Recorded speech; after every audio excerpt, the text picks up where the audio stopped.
wonderful Saturday with us. So the first voice you'll hear is Carolyn. Go ahead. At an early age, I became a sentinel. I protected a runaway slave hidden in the closet inside my house at 27 Main Street, Farmington, Connecticut. I sat all day on the front steps, obeying my father's instructions to stop anyone from entering and not to answer their questions. All alone, I confronted the slave hunter, a red-faced Southern man who came frantically driving his lather-covered horse down Main Street. That day, I learned what it is to be an abolitionist, to give moments of kindness and dignity to runaway slaves. I am Mrs. Aaron Hardy, and I did those things when I was Mary Ann Coles, little more than a child, the courageous child who has lived within me since. My name is Mary Kay Downer.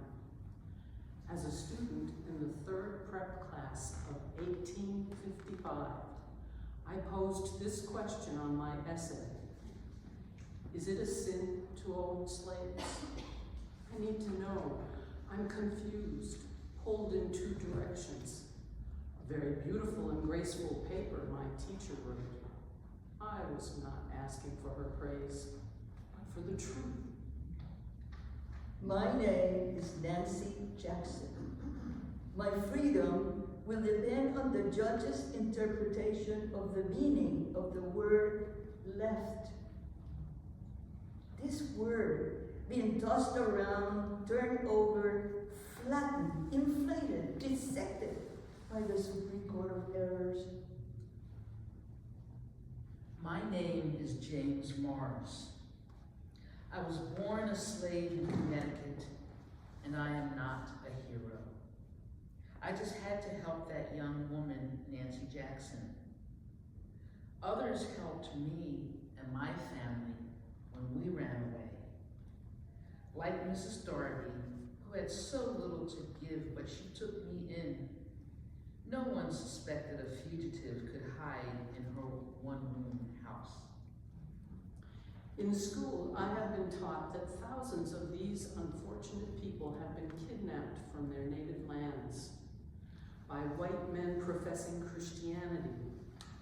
In church, I hear that they have been torn from their friends, taken to foreign countries, sold into perpetual slavery, treated unmercifully.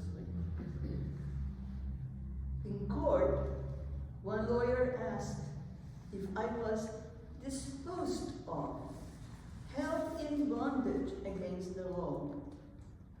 I am trying so hard to understand this legal talk. Another says, I suffer to remain in Connecticut. The words sound pretty, but it's a 5 judges' definition of the word left that will decide my future. What if, I asked in my essay, what if things were the other way around? What if we, the Europeans, were the slaves and the Africans our masters? How would we like to be torn away from our families, to be sold, humiliated, beaten? The men who came to tell me about Nancy said, Deacon James, we want to make a strike at liberty. I like the sound of that. A strike at liberty. To erase a scar from the back of a slave, like my grandmother, who was tied and whipped until her blood covered the ground. I tremble. I tremble when I hear the lawyers say words I never heard before, like non-importation law of 1774. Was I imported in 1835? like the furniture the Bullock family brought with them? 2 years I lived in Hartford, caring for the daughters, learning about the lives of free colored men and women, like Deacon Mars, who works at a shop, and his wife, who does laundry for the boys. I want to be like them. I won't go back to Georgia. A white world and a black one surround and separate me, dividing my mind and my heart. If man is the most perfect of all God's works, why is it that I am not allowed to know Africans or to go to school with them? No, we would not let that Presbyterian elder, James Bullock, keep Nancy a slave. We created an excitement like Hartford had never seen before, like all of Connecticut had never seen before. The abolitionist, Theodore Weld, and the lawyer, Mr. Ellsworth, wrote a writ of habeas corpus because Nancy had been illegally confined for a long time. I was so proud when I signed that application to the court. The teacher tells us that in our country, there are many slaves separated from everyone they love. Poor wretches wishing they were in their graves. In church and in school, we repeat and repeat, man is the most perfect of all God's works. But is not a slave a man? I must believe it is a sin to own slaves. I most certainly do believe it is a great sin.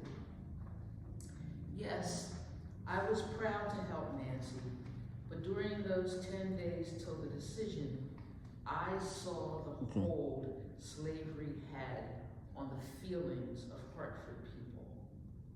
I was frowned upon, blamed, told I had done wrong, I should be mobbed, that the house where I live should be pulled down. All this by men of wealth and standing. 2 of the judges would send me back to slavery. 2 were for my release. Am I standing at the threshold of my freedom or my death? We shall hear Chief Williams with the final vote of the Connecticut Supreme Court of Errors tomorrow at 8 o'clock. I sit in court waiting, quietly, gently touching the 2 opium pills I have sewn inside my pocket. It is my secret. I will not go back even if the court orders me to. I have been enslaved my 24 years and I'd rather die. This room grew very quiet when Judge Williams spoke. In the case of Nancy Jackson versus James Bullock, it is the opinion of a majority of the court that this slave was brought and left in this state contrary to the Act of 1774, and therefore that she cannot be claimed or treated as a slave under our laws. We therefore advise that she be discharged. As I left the courthouse, surrounded by my lawyers and supporters, I whispered to myself, my name is Nancy Jackson, and I belong to no one. Thank you.